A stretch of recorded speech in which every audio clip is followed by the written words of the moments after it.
today's Building Your Portfolio, you might want to get out a paper and pen here, because we've got something that's a little bit complicated but very important: gauging a company's financial health.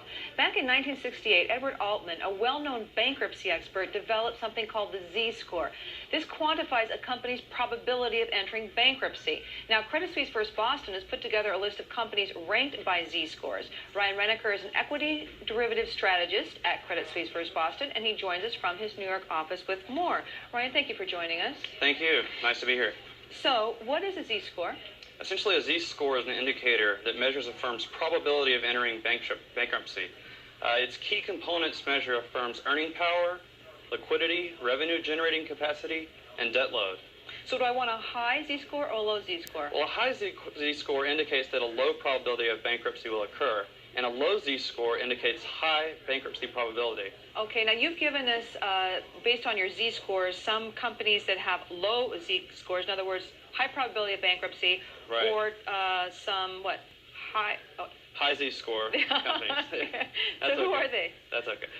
Essentially what we did is we screened the S&P 500, and we came up with three baskets. Basket A had high Z-scores, B had middle Z-scores, and C had low Z-scores.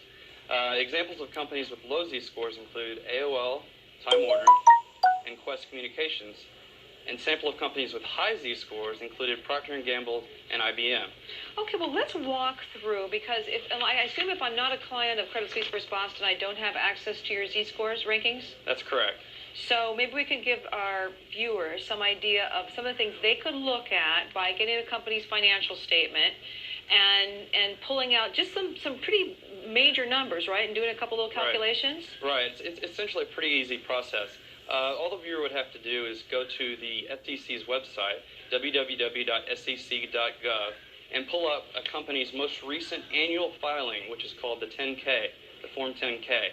And then with this filing, they can go into the financial statements, the balance sheet, and the income statement, and they can calculate various ratios. Okay, well, let's start with the debt load, because I think anybody who is alive, but business or individual, can understand or get that feeling of debt load not being such a great thing if it's too heavy. Right. If it's too heavy, you're absolutely right.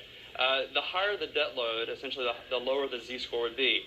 The debt load is calculated as the market capitalization of the company divided by the total debt of the company.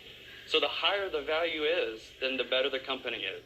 The better the company is, the more likely the company is going to be